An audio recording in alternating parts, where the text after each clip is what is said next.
আসসালামু আলাইকুম, digital IT নেটওয়ার্কে আপনাকে স্বাগতম। আমাদের আজকের বিষয়টা হচ্ছে যে আমরা কিভাবে যে র্যামটা কম্পিউটার ইউজ করি সেই র্যামটা চেক করব কিভাবে। ধরেন আপনি বাজার থেকে একটি র্যাম কিনেছেন, সেই র্যামটাতে ফিজিক্যালি কতটুকু আছে, আপনাকে কতটুকু দিয়েছে বা কতটুকু ইউজ হবে সেটা আপনি দেখতে পারবেন, এবং আপনার কম্পিউটারে সর্বোচ্চ কত জিবি র্যাম ব্যবহার করতে পারবেন সেটাও চেক করতে পারবেন। তো সেই ক্ষেত্রে সর্বপ্রথম আমি দেখাচ্ছি চেক করার অপশনটা।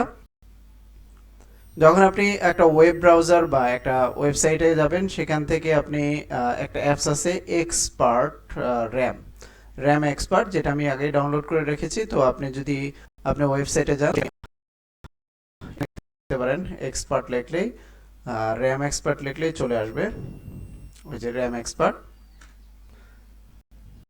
এখানে গিয়ে যে দ্বিতীয় অপশন যেটা র্যাম এক্সপার্ট ডাউনলোড, এই অপশনে ক্লিক করবে। অপশনে ক্লিক করলে মানে সফটওয়্যারটা বা অ্যাপসটা ডাউনলোড নিতে পারবেন।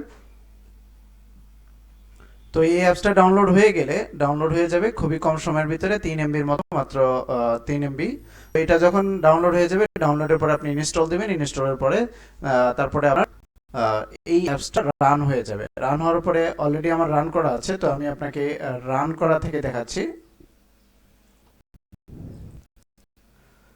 দেখেন আমার যে র্যামটা চলতেছে আমার কম্পিউটারে, সেই র্যামের ডিটেলসটা এখানে আছে।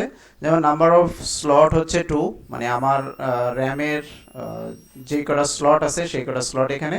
আর কারেন্ট মেমোরি হচ্ছে 8 জিবি, ম্যাক্সিমাম মেমোরি মানে আমি সর্বোচ্চ মেমোরি 32 জিবি পর্যন্ত ব্যবহার করতে পারবো আমার এই কম্পিউটারে। আমার এই র্যামের 8 জিবির মধ্যে ইউজড হচ্ছে 4.21 জিবি। আর এরপরে হচ্ছে স্লট নেম ডিম A1, আর ক্যাপাসিটি 8 জিবি র্যাম। ম্যানুফ্যাকচার হচ্ছে AVEXIR। মডেল নাম্বার আছে, আপনার যে র্যামটা ব্যবহার করছেন সেই র্যামের মডেল নাম্বার দিয়ে আপনি গুগলে বা কোথাও সার্চ দিয়ে আপনি দেখতে পারবেন আপনার র্যামের বায়োডাটা বা ডিটেলসটা। তারপরে টাইপ হচ্ছে DDR3 অথবা 4, দুইটাই সাপোর্ট করবে। 3100 এটা হচ্ছে বাস স্পিড, মানে পার সেকেন্ডে আপনার স্পিডটা হচ্ছে এতটুকু মেগাহার্টসে আপনার পার হবে, চেঞ্জ হবে, বা আপনার এটা পরবর্তীতে কাজ করবে। তো এটা আপনি এই র্যাম এক্সপার্ট থেকে আপনি এখান থেকে দেখতে পারবেন। এটা গেল, এটা হচ্ছে একটা অপশন। দ্বিতীয় অপশনটা হচ্ছে আপনার কম্পিউটারে স্টার্ট মেনুর পাশে যে সেল বাটন আছে সেখানে আপনি লিখবেন system information, SYSTEM, system information. System ইনফরমেশনে ক্লিক করলে মানে আপনার কম্পিউটারে বা অপারেটিং সিস্টেমের যে সিস্টেমগুলো আছে সেগুলোতে আপনি দেখেন এখানে একটা ইন্টারফেস আসবে সিস্টেম ইনফরমেশনের সিস্টেম সামারি। তো সেক্ষেত্রে আমার কম্পিউটার হচ্ছে মাইক্রোসফট উইন্ডোজ 10 এন্টারপ্রাইজ, আর ভার্সন হচ্ছে এটা। এখানে ডিটেলস দেওয়া আছে আমার কম্পিউটারে কতটুকু কি ব্যবহার করতে হয়। Intel core i3 6 generation, megahertz gigahertz হচ্ছে 3.70, 1 কোর, আর এটা হচ্ছে লজিক্যাল প্রসেসর। আমেরিকান ম্যাগনে মেগা ট্রেন্ডস, এটা হচ্ছে বায়োসের যে ভার্সনটা, আপনার বায়োসের ভার্সনটা SMBIOS বায়োসের ভার্সন 3.0, এটা হচ্ছে। বাকি এখানে আপনার কম্পিউটারের ডিটেলসটা আপনি দেখতে পারবেন এখান থেকে। আরেকটা হচ্ছে এখানে আসি, এই যে ইনস্টল ফিজিক্যাল মেমোরি র্যাম। আপনার যে ফিজিক্যাল মেমোরি র্যামটা আপনি ইনস্টল করেছেন সেটা হচ্ছে 8 জিবি। টোটাল ফিজিক্যাল মেমোরি মানে ওই র্যামের ভিতরে আপনি ব্যবহার করতে পারবেন 7.87, মানে 7 জিবি, 7.5 জিবির উপরে।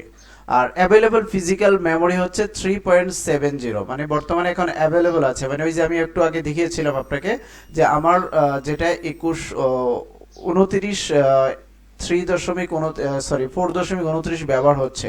তো বাকিটা হচ্ছে এই যে এখানে এখন অলরেডি আছে 3.70, এটা আমি আরো অ্যাভেলেবল আছে, আরো ব্যবহার করতে পারবো, মানে এটা আমার এতটুকু আছে। আর আমার ভার্চুয়াল মেমোরি ক্রিয়েট করা আছে। Virtual memory, total virtual memory 11.5 GB. Available virtual memory 6.84 GB. Page file space হচ্ছে 3.63 জিবি। তো ভার্চুয়াল মেমোরি কি সেটা আমি আমার পূর্বে ভিডিওতে দেখিয়েছি, আশা করি পূর্বে ভিডিওগুলো দেখলে আপনি বুঝতে পারবেন ভার্চুয়াল মেমোরি কিভাবে ক্রিয়েট করে। ভার্চুয়াল মেমোরি হলে আপনার কম্পিউটারটা একটু ফাস্ট হয়ে যায়। তো এটা কিভাবে ক্রিয়েট করবেন, কিভাবে তৈরি করে আপনার কম্পিউটারকে ফাস্ট করবেন সেটাও আমি দেখিয়েছি, আশা করি পূর্বে ভিডিওগুলো দেখলে বুঝতে পারবেন। তো আপনি এই দুইটা ওয়েতে আপনার কম্পিউটারে যে র্যামটা আছে র্যামের সর্বোচ্চ ব্যবহার, র্যামের সর্বোচ্চ আপনার কম্পিউটারের সর্বোচ্চ কতটুকু জিবি র্যাম ব্যবহার করতে পারবেন সেটাও চেক করতে পারবেন। আর আপনার র্যামের যে ফিজিক্যাল স্ট্যাটাস, ফিজিক্যাল যে সিস্টেমগুলো আছে সেগুলো স্লো চেক করতে পারবেন। তো দুইটি অপশনই আপনাদের দেখিয়ে দিলাম, যেটা আপনাদের কাজে লাগবে, আপনাদের উপকার আসবে। আশা করি ভিডিওটা দেখে আপনারা বুঝতে পারবেন এবং শিখতেও পারবেন। তো আজকে ভিডিওটা এই পর্যন্তই। ভালো থাকবেন, সুস্থ থাকবেন। আসসালামু আলাইকুম।